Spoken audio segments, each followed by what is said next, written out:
सबको जय यीशु की। प्रभु यीशु क्रिस्त में प्यारे भाइयों बहनों, नवजीवन का संदेश इस शीर्षक के अंतर्गत प्रतिदिन का ईश्वर का जीवंत वचनों को सुनने के लिए, समझने के लिए, ग्रहण करने के लिए और उन वचनों के अनुसार जीवन बिताने की शक्ति सामर्थ्य मांगने के लिए मैं आप सभी लोगों का हार्दिक स्वागत करता हूं। आज जुलाई की 13 तारीख है, शनिवार है, और आज के दिन का मुख्य संदेश है। प्रभु हम सबों से कहता है किससे डरना चाहिए और किससे नहीं डरना चाहिए।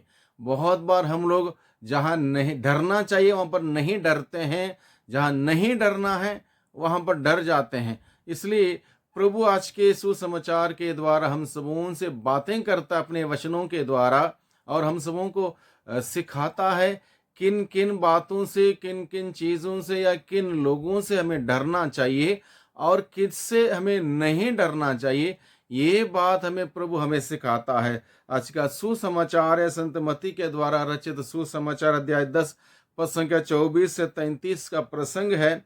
यहाँ पर लिखा है, ना शिष्य गुरु से बड़ा होता है और ना सेवक अपने स्वामी से। शिष्य के लिए अपने गुरु जैसा और सेवक के लिए अपने स्वामी जैसा बन जाना ही बहुत है। यदि लोगों ने घर के स्वामी को ही बेल्ज़ेबुल कहा है तो वे उसके घर वालों को क्या नहीं कहेंगे। इसलिए प्रभु कहता है, इसलिए उनसे नहीं डरो। किन से नहीं डरो? जो गलत बातें सोचते हैं, फैलाते हैं, नाम खराब करते हैं, आपके काम में, अच्छे काम में बाधा डालते हैं, आपका सारा कैरेक्टर असैसिनेशन कर देते हैं।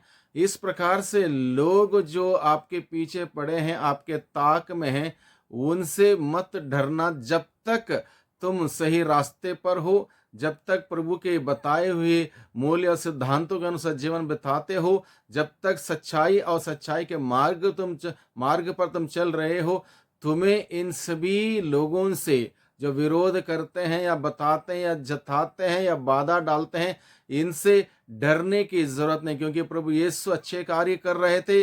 फरीसियों ने कहा इसको बेल्ज़ेबुल की सहायता से, नरक दूतों की सहायता से चंगाई देता है। इस प्रकार से अनेक गलत बातें उन्होंने बताई, फैलाई और इनके काम में बाधा डालने का प्रयास किया। लेकिन प्रभु ने कहीं से भी अपनी काम को नहीं रोका, क्योंकि प्रभु जानते थे वो सच्चाई पर चलते हैं, सच्चाई के कार्य करते हैं और उनके कार्य के द्वारा प्रभु की महिमा होती है। इसलिए उन्होंने उस विरोध के बावजूद कोई कार्य को नहीं रोका। वही बात हम सबों से कहता है, इन सभी से मत डरो, क्योंकि उनका पेशा है दूसरों की बुराई करना, पीठ पीछे बातें करना, नाम खराब करना, बातें फैलाना और विरोध करना, बाधा डालना अच्छे काम में। ये सब उनका पेशा है। इसलिए इनसे डरने की, घबराने की, परेशान होने की, चिंतित होने की कोई जरूरत नहीं है, प्रभु कहता है। इसलिए इनसे नहीं डरो, प्रभु कहता है। ऐसा कुछ भी गुप्त नहीं है, ऐसा कुछ भी गुप्त नहीं है जो प्रकाश में नहीं लाया जाएगा, और ऐसा कुछ भी छिपा हुआ नहीं है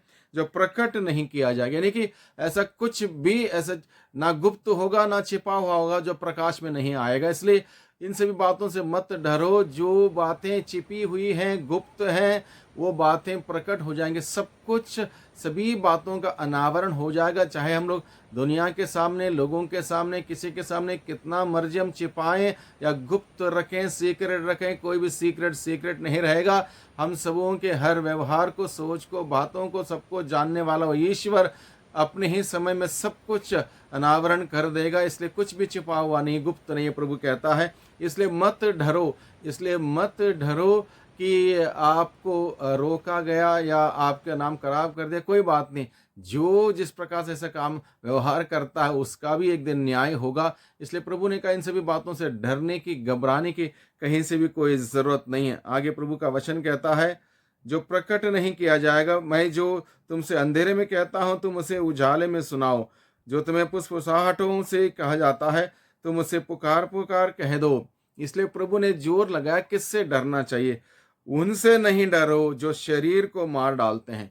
शरीर को मार डालने वालों से मत डरो, प्रभु कहता है। शरीर को कौन मार सकता है? हमारे शरीर को बीमारी मार सकती है, हमारे शरीर को हमारा दुश्मन मार सकता है, हमारा शरीर को दुर्घटना हमें मार सकती है, हमारा शरीर को वृद्धावस्था में मार सकती है। इस प्रकार से शरीर को जो मार सकता है उससे मत डरो, क्योंकि शरीर को एक दिन मरना तय है। जो इस धरती पर शरीर धारण लेके शरीर को ग्रहण करते हुए जीता है, हर मनुष्य को, हर चीज को या हर प्राणी को एक दिन मरना, अपना शरीर त्यागना है। इसलिए शरीर को मारने वालों से मत डरो। हो सकता कहीं बार इंसान 10-20 साल पहले मरे, 10-20 साल बाद में मरे, लेकिन ये निश्चित है इंसान को अपना शरीर त्यागना। इसलिए शरीर को मारने वालों से मत डरो, प्रभु कहता है। और प्रभु हमें क्या सिखाता है, किससे डरना चाहिए। आगे लिखा है, किंतु आत्मा को नहीं मार सकते, बल्कि उससे डरो जो शरीर और आत्मा दोनों को नरक में सर्वनाश कर सकता, उससे डरो। यानी कि हमारी आत्मा को जो मार सकता, उससे डरने के लिए। आत्मा को कौन मार सकता है? हमारे पाप, हमारे बुराई, हमारे बुरे कर्म, बुरा जीवन हमारे आत्मा का विनाश कर सकते हैं। वैसे ईश्वर की योजना के तहत आत्मा अजर है, अमर है, अनंत काल के लिए बनाया गया है। इस आत्मा में पाप का दाग होगा, पाप का कलंक होगा, और उसके लिए पश्चाताप नहीं होगा, पाप स्वीकार नहीं होगा। प्रभु के शक्तिशाली सामर्थ्य व निर्दोष निष्कलंक मेमने के रक्त के द्वारा नहीं धोया जाएगा, तो वह कलंकित आत्मा स्वर्ग नहीं जा सकती। इनके एक प्रकार से आत्मा का मृत्यु होगा। इसलिए प्रभु कहता है, जो आत्मा और शरीर दोनों को नरक में डाल सकता है, उससे डरो, यानी कि पाप से डरो। और सबसे महत्वपूर्ण डर इस बात का होना चाहिए, ईश्वर का भय, ईश्वर का डर होना चाहिए। आज के दिन में लोगों के मन में, लोगों के दिल में ईश्वर का कोई ना भय है ना डर है। The fear of the Lord is the beginning of wisdom.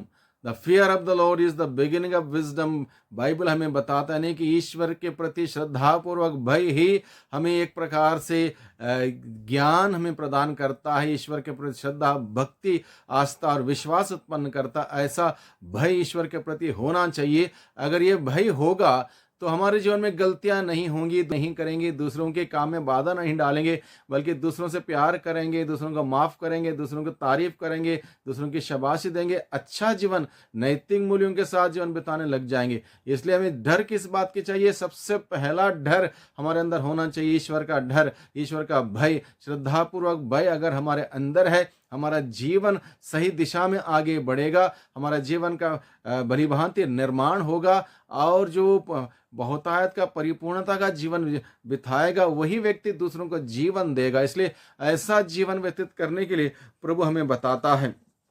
इसलिए हमें प्रभु से डरने की जरूरत है। जो हमारी आत्मा का विनाश करते हैं, उनसे डरने की जरूरत है। शरीर को मारने वालों से या तुम्हें चोट तकलीफ देने वालों से नहीं डरने के लिए प्रभु ने हमें बताया है। आगे प्रभु का वचन कहता है,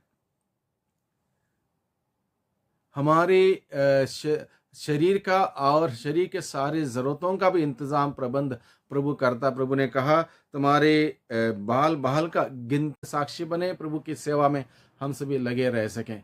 वही प्रभु हम सबों को उसके वचन के अनुसार बड़े हिम्मत के साथ, साहस के साथ, दृढ़ विश्वास के साथ जीने की कृपा, शक्ति, सामर्थ्य प्रदान करें, और हम सभी इस प्रकार का जीवन बिताते हुए प्रभु के साथ खड़े रहें, प्रभु की गवाही बने, प्रभु की तारीफ करें, प्रभु की महिमा देखें, प्रभु की महिमा करें। वही प्रभु हम सबों को बहुतायत की आशीष प्रदान करें, बहुतायत की बरकत प्रदान करें। सबको जय यीशु की